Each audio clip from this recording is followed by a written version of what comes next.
Good evening बंधुरा आमादेर मुक्त दिगंत कोचिंग सेंटारे तोमादेर प्रत्येकके स्वागत जानाई। आमरा एखाने पंचम थेके द्वादश श्रेणी पर्यन्त विभिन्न विषये पाठदान करे थाकी। माने एखाने तोमरा गणित पेये जाबे, विज्ञानও पाबे। आजके आमरा अष्टम श्रेणीर इंग्रेजीर যে প্রথম চ্যাপ্টার সেই চ্যাপ্টার থেকে শুরু করছি। তোমাদের প্রত্যেককেই বলবো যে আমাদেরকে সহযোগিতা করো আর এই চ্যানেলটি সাবস্ক্রাইব করো এবং সমস্ত বন্ধুদেরকে এটা তোমরা জানিয়ে দাও।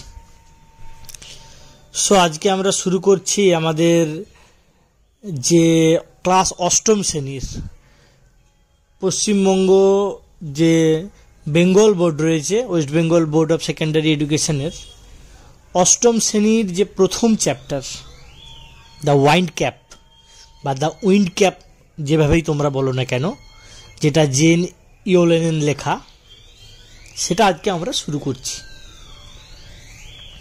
দেখো, প্রথমেই একটা বিষয় আমাদেরকে এখানে জানতে হবে। যে কোনো লেখা আমরা যখন পড়ব নিশ্চিতভাবে সেই লেখাটা সম্বন্ধে আমাদের যিনি লিখেছেন, লেখক বা লেখিকা, ওনার সম্বন্ধে আমাদেরকে প্রথমে জানতে হবে। এখানে যিনি লিখেছেন ওনার নাম হচ্ছেন জেন ইওলেন।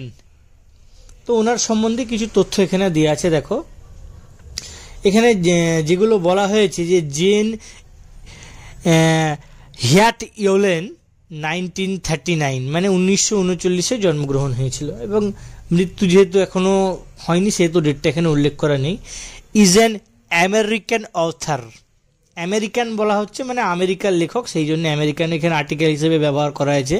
তোমরা এখানে দেখতে পাচ্ছ আগে অ্যান ব্যবহার করা হয়েছে। অথার মানে এখানে ইন জেনারেলি অথার বলা হয়েছে, অ্যাকচুয়ালি আমরা অন্য কিছু বলি, অথ্রেস বলি, কিন্তু এখানে অথার ব্যবহার করা হয়েছে মানে সোজাসুজি লেখিকা।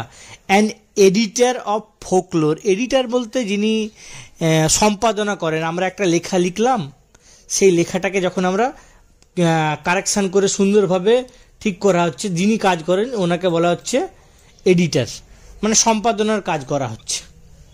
কোথার সম্পাদনা ছিলেন দেখাচ্ছেন, অফ প্রিপোজিশন ব্যবহার করছে।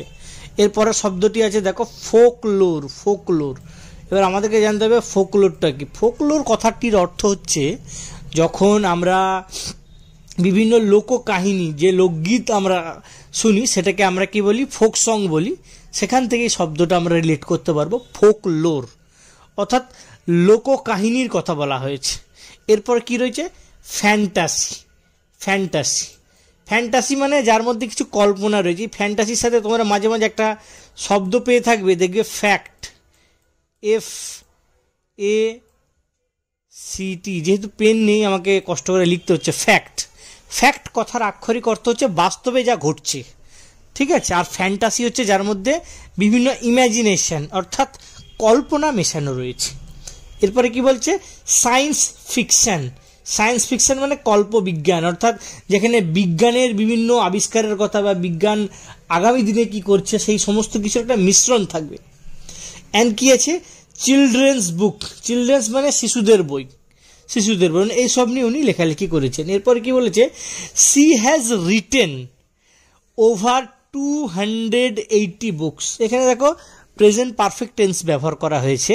সি হ্যাজ রিটেন মানে উনি লিখেছেন। এখানে সিটা আমরা জানি প্রোনাউন হিসেবে ব্যবহার হচ্ছে। সি হ্যাজ রিটেন লিখেছেন। এবার কি বলেছে, ওভার 280 বুকস মানে 280টার বেশি, ওই জন্য ওভার শব্দটিকে ব্যবহার করা হয়েছে। The best known of which are, এবং যার মধ্যে বেস্ট কি হচ্ছে কিছু নাম বলা হয়েছে, অফ হুইচ বলা হয়েছে। আমরা হুইচ সাধারণত দেখি প্রোনাউন কিসের ক্ষেত্রে ব্যবহার করতে থাকি, আমরা বস্তুবাচকের ক্ষেত্রে ব্যবহার করি, কিন্তু হুইচ অনেক ক্ষেত্রে ব্যবহার করা থাকে সিলেকশনের ক্ষেত্রে, মানে অনেকগুলোর মধ্যে যখন আমরা একটাকে ব্যবহার করি। এই যে হুইচ, এই হুইচটা কখনো কখনো ব্যবহার করা থাকে সিলেকশনে। আমি এখানে ঠিক পেন যেহেতু নাই লিখতে একটু কষ্ট হচ্ছে। সিলেকশন একটু বুঝে নেওয়ার চেষ্টা করবে। প্রথম দিন সিলেকশন বলা হচ্ছে, মানে অনেকগুলোর মধ্যে যখন একটা আমরা ব্যবহার করি সেটাকে আমরা সিলেকশন বলি। কি তিনি যে বইগুলি লিখেছিলেন তার মধ্যে গুরুত্বপূর্ণ কি কি, the Holocaust novella, the Devil's arithmetic. এই গুরুত্বপূর্ণ দুটি বইয়ের নাম এখানে বা ওনার লেখার কথা এখানে বলা হয়েছে। এরপরে বলছে দ্য প্রেজেন্ট টেক্সট। প্রেজেন্ট মানে বর্তমান যে লেখা, এই কথাটা বলা হচ্ছে। তোমরা প্রেজেন্ট টেন্স পড়ে এসেছো, সেই প্রেজেন্টের কথা বলা হচ্ছে। প্রেজেন্ট টেক্সট বর্তমানে যে লেখাটা উনি লিখেছেন। ইজ অ্যান এডিটেড মানে এডিটেড মানে যেটাকে এডিট করা হয়েছে, মানে তোমাদেরকে বললাম সম্পাদিত করা হয়েছে, মানে লিখেছেন, লেখার পরে তো কিছু ভুল ছিল সেগুলোকে কারেকশান করে লেখা হয়েছে, সেটাকে বলা হচ্ছে এডিটেড। এডিটেড ভার্সান কথার অর্থ হলো সংস্করণ। Of her popular short story of the same name, মানে এই উইন্ড ক্যাপ নামে ওনার যে বা উইন্ড ক্যাপ নামে ওনার যে লেখাটি ছিলেন সেটাকেই একটু সংস্কার করে মানে কারেকশান করে ঠিকঠাক করে আবার লিখে পাঠিয়ে দেওয়া হয়েছে। সো এরপরে আমরা মূল টেক্সটের মধ্যে যাব। এটা ছিল ওনার সম্বন্ধে একটা ছোট্ট ব্রিফ ডেসক্রিপশন এখানে ছিল। এরপর আমরা আস্তে আস্তে এই লেখাটার ভেতরে ঢুকবো। এরপরের পার্টে আমরা চলে যাচ্ছি। দেখো এখানে যেখান থেকে শুরু করেছে, এখানকার মূল যে স্টোরি আউটলাইনটা বলা হয়েছে, যে একজন ছেলের কথা বলা হবে যিনি মানে তার মা তাকে কখনোই সমুদ্র যাত্রায় যেতে চায় না, কিন্তু তিনি সমুদ্র যাত্রায় যেতে চান। তো তার এই সমুদ্র যাত্রায় যে কি বিচিত্র অভিজ্ঞতার ঘটনা ঘটে এবং একটা টুপিকে কেন্দ্র করে কি বিভিন্ন ধরনের ঘটনা ঘটছে, এই সমস্ত কিছুকে মিলিয়ে মূলত এখানে এই স্টোরিটাকে তোমাদের কাছে এই গল্পটাকে উপস্থাপন করা হয়েছে। সো আমরা শুরু করছি আজকের টেক্সট। বলছে দেয়ার ওয়াজ অ্যান ল্যাড। এবার ল্যাড মানে আমাকে এখানে জানতে হবে। ল্যাড মানে সোজা কথা একটা ছেলের কথা বলা হচ্ছে, বয়। এই রিলেটেড একটা শব্দ আমরা পাবো ল্যাস, LASS। ল্যাস মানে অল্প বয়সী মেয়ে, ঠিক আছে, তার কথা বলা হচ্ছে। ল্যাডের অপোজিট হচ্ছে ল্যাস। তাহলে দেয়ার ওয়াজ ওয়ান্স এ ল্যাড, তাহলে কোনো এক সময়ে, দেয়ারটা আমরা কি জানি ইন্ট্রোডাক্টরি দেয়ার, মানে আক্ষরিক কোনো অর্থ নেই কিন্তু সেন্টেন্স শুরুর ক্ষেত্রে আমরা ব্যবহার করে থাকি। তাহলে কোনো এক সময় একটি ছেলে ছিল, who wanted to be a seller. Wanted to be কথার অর্থ হচ্ছে হতে চাইছিলেন, ইচ্ছা ছিল, এরম বোঝাচ্ছে। To be a seller, seller কথার অর্থ হচ্ছে নাবিক, মানে সমুদ্র যাত্রায় যিনি যাতায়াত করেন তার কথা বলা হচ্ছে। But his mother would not let him go to the sea. তাহলে হার মাদার, হিজ মাদার, তার মা, উড নট মানে তাকে যেতে দিত চাইতো না, ঠিক আছে। Let him go to the sea, সমুদ্রে যাত্রা করার ক্ষেত্রে। Child what do you know of selling.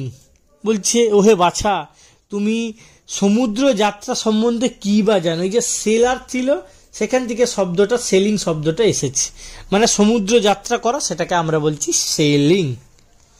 এখানে একটা নোট অফ ইন্টারোগেশন, জিজ্ঞাসা চিহ্ন আছে, তাকে প্রশ্ন করছে, একটা ইনভার্টেড কমার মধ্যে দিয়েছে যেহেতু এটা একটা ডাইরেক্ট স্পিচ রয়েছে সেই জন্য।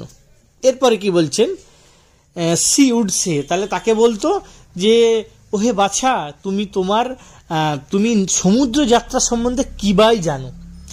ইউ আর এ ফার্মার সন, তুমি একটি কৃষকের সন্তান। You know how the turn of season. Turn of কথার অর্থ কি, টার্ন মানে আমরা কি জানি উল্টে যাওয়া, ঠিক আছে, কিন্তু এখানে টার্ন কথার অর্থ বলা হচ্ছে কোর্স অফ টাইম, মানে পরিবর্তনের কথা বলা হচ্ছে, ঠিক আছে।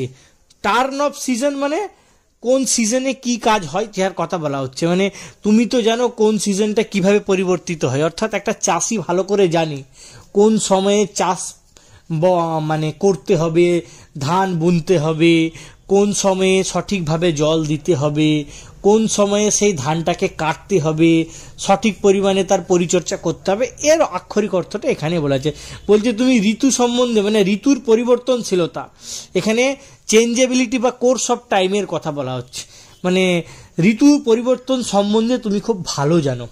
And the smell of the soil, the smell of the soil কথার অর্থ হচ্ছে মাটির গন্ধ, অর্থাৎ একজন কৃষক জানে যে কোন মাটিতে কোন শস্যের চাষ ভালো হবে, এই যে ব্যাপারটা বলা হচ্ছে এখানে।